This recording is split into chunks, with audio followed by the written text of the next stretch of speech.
Hi, I'm Max Keiser. This is the Keiser Report. Time to reveal to you the intimate secret of global finance. It's not about stuff like the Acropolis being sold. It's about securitizing the Acropolis so it can be traded. All the debt held by the bankers will be paid off from trading commissions. But before you can do that, you have to turn everything into a security. Oh, we'll explain the whole thing. Anyway, Stacy Herbert, what's happening? Well, Max, yes. So over the past week, as Greece has been have austerity measures forced on the Greeks, we have also seen this headline, Max: debt-laden Greece finds no buyers in fire sale of national assets. So apparently representatives of the Greek government, while all those protests were going on in the streets of Athens, they were in London at Claridge's Hotel looking to sell off 50 billion euros worth of income-producing assets. Up for sale were 39 airports, 850 ports, railways, motorways, sewage works, a couple of energy companies, banks, defense groups, thousands of acres of land for development, casinos, and Greece's national lottery. Apparently they found no buyers. No, they won't find any buyers. This is the experience that the American Indian had with the U.S. Army. The U.S. Army came rolling across the western plains of America, and they gave the American Indians exactly nothing for the land, and the concept of actually owning the land was completely alien to the Indians. The idea of owning the Grand Canyon, for example, was a concept that was completely alien to their culture. Similarly, in Greece, the idea of securitizing and trading the Acropolis is an alien concept. They don't understand it. They're being slaughtered by this army of banksters who are going to securitize everything. And all the commissions from trading all of this, of course, will be done off balance sheet in the shadow banking system, in the dark pools. Greeks will get nothing. They'll get absolutely nothing. But the other thing about this is, remember, you're dealing with con men, banksters here. So are these private equity, alleged private equity dealers who met with Greek government officials, are they just straw men and some sort of con? Are they acting as like market makers? You know how you'll often see this in America, is that the market makers don't appear, especially in the commodities market, in gold or silver, and they'll let the price collapse in order to then scoop it up at a very good deal for them and then sell it back at a higher price.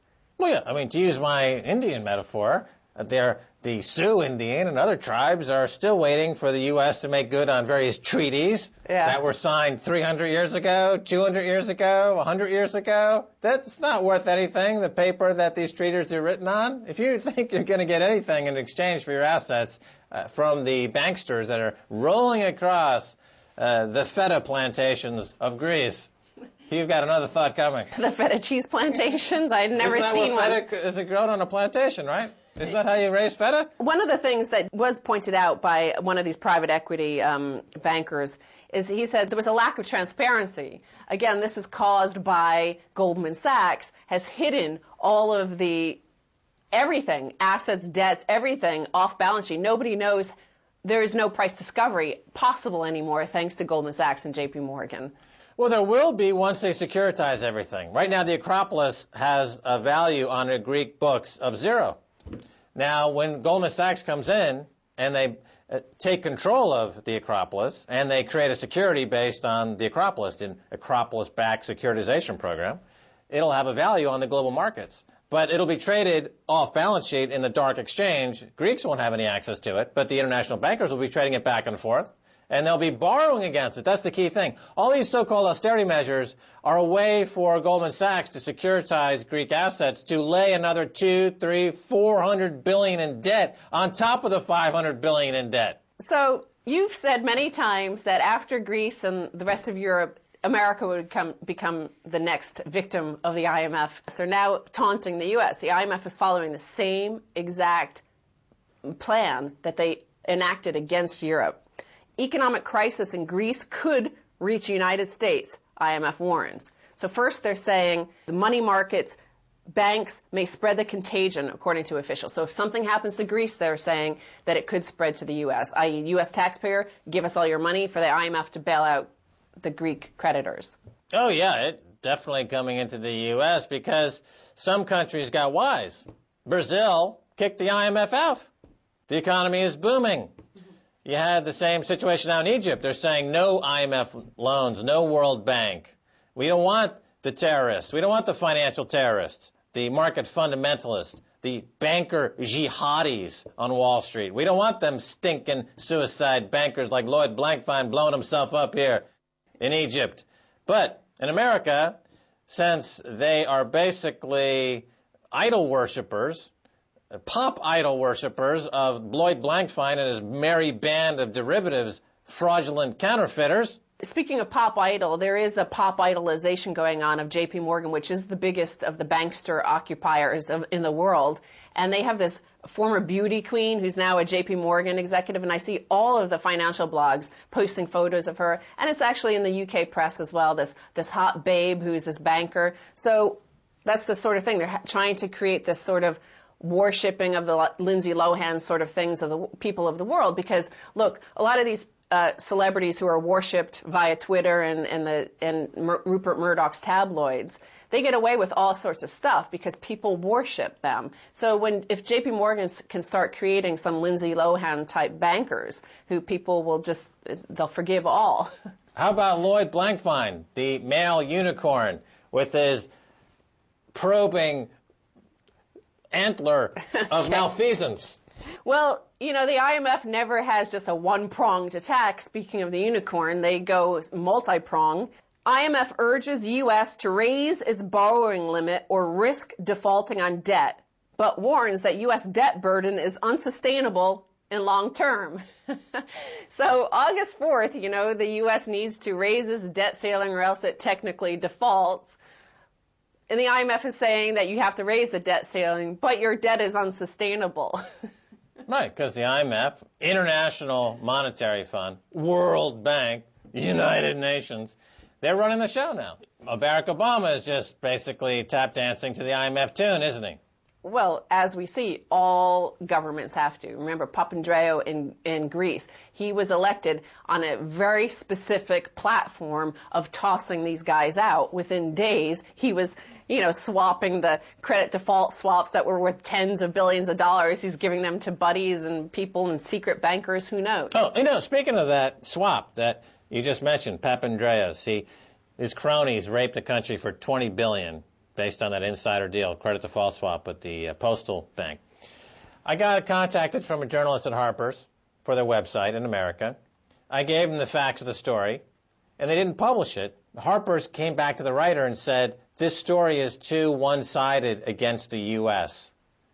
And this is just a straight up and down depiction of the facts. So, America, you need to open your mind a little bit unless you want to be on the... Oh, you're going to be on the reservation, aren't you? As we said many times, the IMF is after the U.S. next. S&P will slash America from AAA to D if the Treasury misses a payment. So this goes exactly within a few minutes of the IMF saying the U.S. better raise its debt ceiling or they're in trouble. Well, the S&P, one of the rating agencies who work hand in hand with these international banksters, the managing director, John Chambers, spoke to Reuters and he said, quote, if the U.S. government misses a payment, it goes to D. He says this is known as a selective default. That paper that is maturing on August 4th will go to D. D? D. D? D. That's lower than triple C. And that's what they say Greece is worth, triple C. Well, why doesn't the Greek government come out with a ratings report saying America's debt's worth a D? Therefore, sell your American debt, and you need a place to put that cash, buy Greek debt, and we'll give you a play on the options on the Acropolis ourselves. We don't need the IMF and Lloyd Blankfein to come in here and sell the Acropolis. We got it ourselves. It's our Acropolis. Well, John Chambers also noted a default on U.S. Treasuries, a benchmark against which all other debt is measured, would dwarf any worries about U.S. credit ratings as global markets would crumble. They're pulling out this old canard. Oh, markets will crumble. The world as we know it will end. Oh, it's all over. Give us all your money. Yeah, well, of course, there's part of that, too, that they've learned how to put a gun to the head of folks and say, yeah, it's a hijacking like Hank Paulson did. How many times can this work? It's like over and over and over. They need to hire somebody from Hollywood or get a different scriptwriter because this is boring. No, well, look at every single poster for every single movie that comes out in every single theater in every single country. It's a guy holding a gun. It never stops selling. Fear always trumps faith. That's the way of the world. If you can scare somebody into giving you their money, it's a lot easier than convincing somebody to invest their money. Speaking of Hollywood, though, Americans were sold on these wars across the Middle East as, some big video game sort of film, like shock and awe. Well, cost of war, Afghan war is near $4 trillion, says study. So again, the costs keep on going up. Americans don't apparently understand how much they're paying for it. Those same Americans who are sitting there debating, saying, the IMF is going to be bailing out these Greeks who retire at 53 years old. Well, what about when we have to bail out the Americans who can't stop wars and bombing people all over the world? Is that any better? Like, I'd rather pay some guy to retire at 53 than to go murder 1 million people somewhere else. Well, but the average American doesn't understand that's the reason the energy and food prices are going up. So what do you do about these people other than put them on reservations? And then finally, tying this all back to bankers and the Afghan war, the American choice of plundering their future income. Yeah. Afghan banker, I have evidence of death plot. This is Abdul Qadir Fitrat, the former governor of the Afghan Central Bank, and he's fled Afghanistan, is now in Washington hiding out, and he's saying that there's a death plot against him and that's why he had to flee. But listen to this. Fitrat's comments come just hours after Afghanistan's Deputy Attorney General said that Fitrat and other officials at the central bank faced prosecution for not acting on warnings about widespread corruption at Kabul Bank. So the corrupt central banker gets safe haven in Washington, D.C. under Bernanke's umbrella. Bernanke's Fed Banking Criminal Protection Program. And meanwhile, back in Kabul, the American people are killing folks willy-nilly. Well, yes, you could say that Ben Bernanke in the U.S. is to financial terrorists what the Taliban was to Islamic terrorists. Well said. Stacy Herbert, thanks for being on the Keiser Report. Thank you, Max. We'll be back with much more, so stick right there.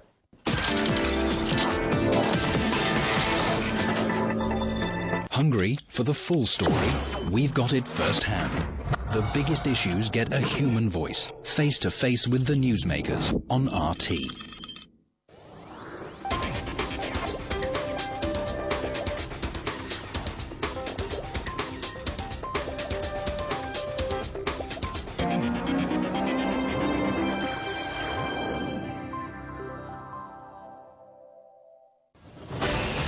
Permission free.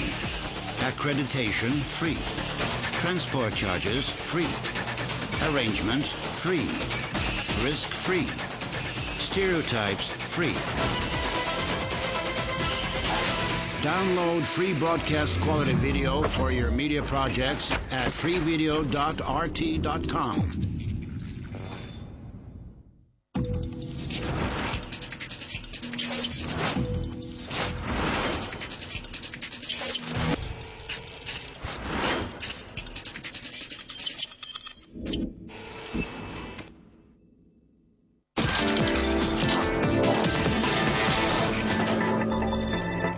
Welcome back to the Keiser Report. Time now to go to lovely beaches outside of Athens, Greece, to talk with economist and professor Yanis Varoufakis. Yanis, welcome to the Keiser Report.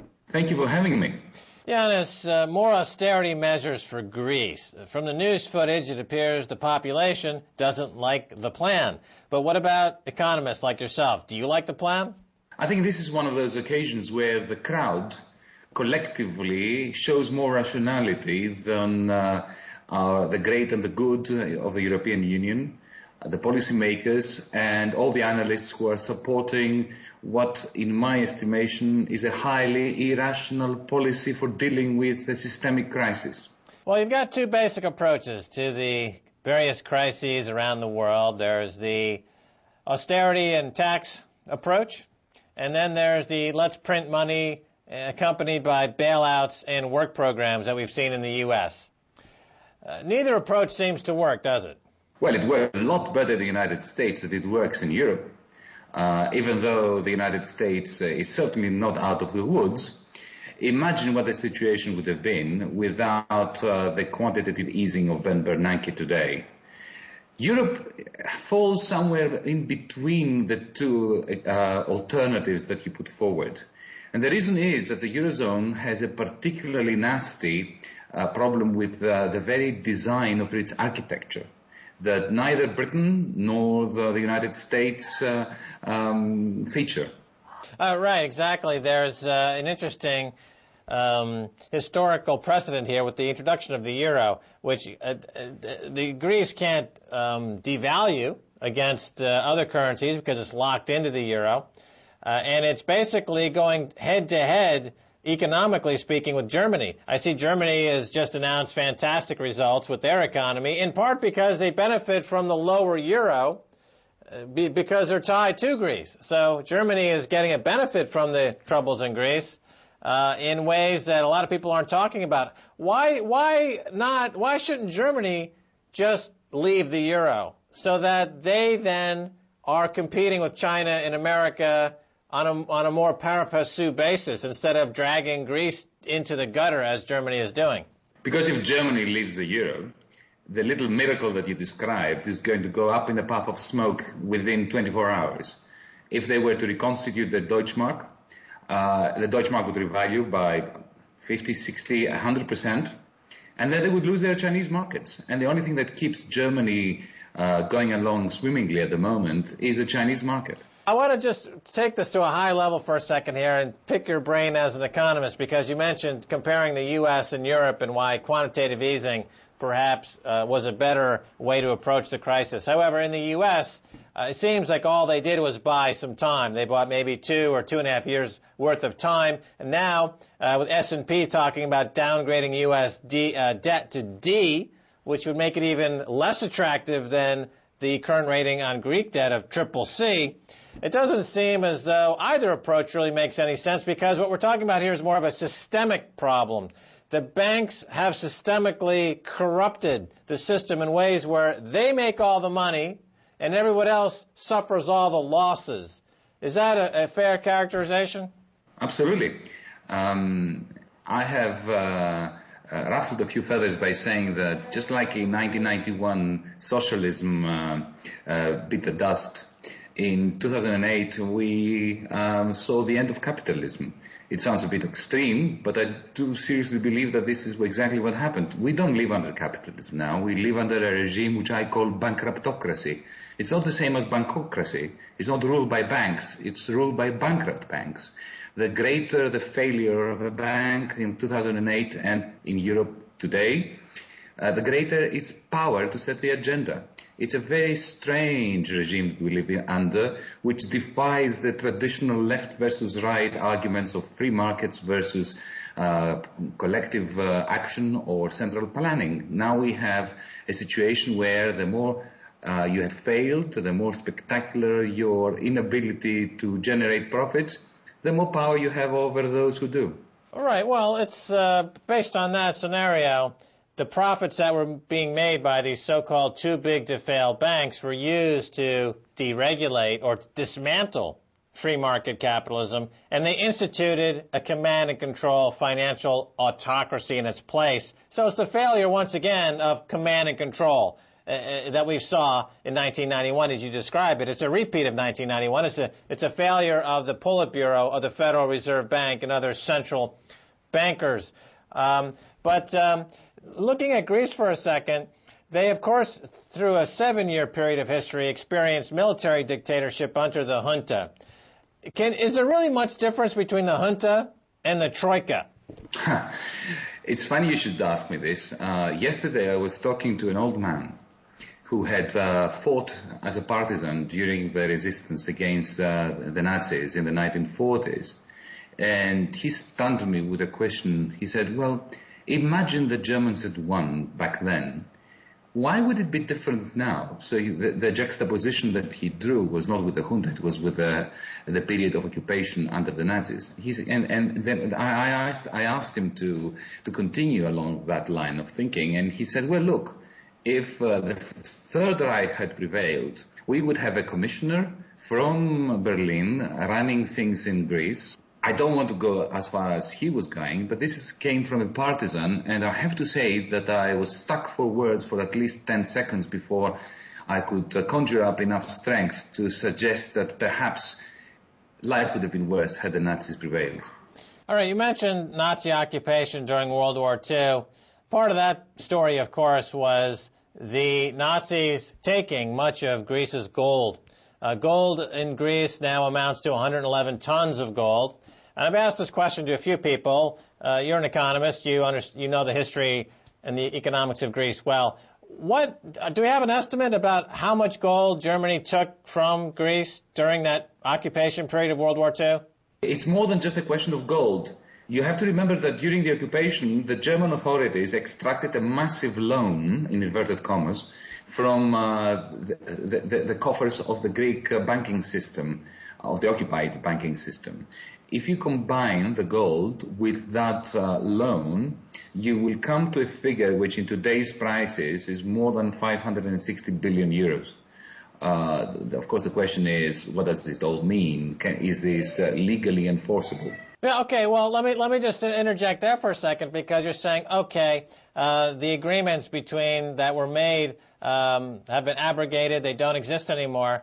But here you have the George Papandreou government signing off on the memorandum with the IMF, a foreign banking institution, giving them rights above and beyond the Greek constitution. They are going to take Greece's gold, as part of the debts that they have imposed on Greece. It's the same deal as you just described to me that the Nazis did. They loaded Greece with a bunch of debt, then they raped Greece. Now the IMF has loaded Greece with a lot of debt, and they're going to economically rape Greece. They're going to take the gold. They're going to securitize and monetize and trade all the securities. So how is this different? And why should they? Why respect this memorandum? This memorandum was cooked up by Papandreou we could only describe it as treasonous. I agree with you. I mean, I would never respect the memorandum if I had a choice of not respecting it. But it's quite one thing to say I do not accept the debts that you have imposed upon me. It's quite another to go to Germany and retrieve gold that was taken in the 1940s. For that, you need a quite mighty army. And I don't think that there is any sense in having this conversation on this matter. But let me try to imprint my view regarding the IMF's position and the European Union's position vis-à-vis Greece. I wish that I could agree with you that this is a conspiracy by which to loot Greece. It is not. And I say I wish because if it were a conspiracy, it would mean that there would be some rhyme and some reasons and some logic behind what the Europeans and the IMF are doing in Greece. You see, I don't believe there is any logic, and I don't believe there is a plan, and I don't think there is any overarching objective. I think what is happening is this. The Euro system was hit particularly hard by the great financial crisis and the credit crunch of 2008. It started unraveling. Our European leaders are at a loss to know what to do with it. So they do the only thing they know, and that is to apply sticky tape in order to keep together an edifice, an architecture which is disintegrating. This sticky tape is very expensive. It comes in the form of huge loans. The loans come to Greece. They have to throw some bones to their own parliaments in Berlin, for instance, to explain why these loans are being given to Greece. And these bones come in the form of public asset sales and privatization. They're not doing it because they want to get something out of Greece. They're doing it in a state of panic and in a way that ensures minimum resistance to these huge loans to Greece. In the Berlin Parliament. And why these huge loans to Greece? Simply because they very much fear a Lehman moment in the French banks, which will lead to the explosion of the Spanish debt situation and then to a complete collapse of the euro. And then the reconstitution of the Deutschmark, which will introduce a huge new recession in Germany. Now, Greek politicians were in London recently trying to sell Greek assets for knockdown prices. How does selling off income-producing assets restore the long-term economic viability of Greece? It doesn't at all. I mean, let me just give you a very brief example. Take the state lottery, the national lottery of Greece. It produces 400 million euros of dividends a year for the Greek state, and they are now going to try to sell it for 900 million. Now, this is verging on the criminal negligence. But so why are they doing it? Well, firstly, because they're being told to do it. And then the question, of course, becomes why are they being told to do it? Because Mrs. Merkel wants to throw some bones to her members of parliament, saying, look, the Greeks are really shooting themselves in the foot. Take pity on them. Let's extend those loans. But in reality, what Mrs. Merkel is doing, she's misleading her parliament in precisely the same way that Mr. Papandreou is misleading his parliament. Because this money is not for Greece, this money is for the French and the German banks. And for saving the banking system. Not saving, but preventing another collapse of the banking system. All right, well, finally, of course, we're talking to you. You're actually sitting on a Greek island. How much do you want for it? How much do you want for your children? Yes, well, that sounds very impassioned. But as we know, yes, it is. Morals have no place in today's global economy. Morals don't trade on any exchange. Therefore, morals don't exist. So everyone's got their price in today's globalized economy. So we'll have to revisit that when you're a little less passionate, maybe next week. But let me answer this question in a dispassionate way. I was talking to investors from Switzerland and Germany who really want to get their hands on Greek assets. And they said to me after their goings-on the last few days that they will withdraw from the competition to get these assets. And they will withdraw because they can sense the passion that you mentioned, and they do not want to be involved in assets whose legitimacy, the property rights and the transfer of them will be questioned by very passionate people who will not allow islands and Parthenons and coastlines to be traded in exchange of what? In exchange of bonds that will be haircut following a default anyway. The other possibility is that they're seeking a cheaper price. All right, that's going to do it. Yanis Varoufakis, thanks so much for being on the Keiser Report. Thank you. And that's going to do it for this edition of the Keiser Report with me, Max Keiser, and Stacy Herbert. I want to thank my guest, Yanis Varoufakis. If you want to send me an email, please do so at keiserreport@rttv.ru. Until next time, this is Max Keiser saying bye, y'all.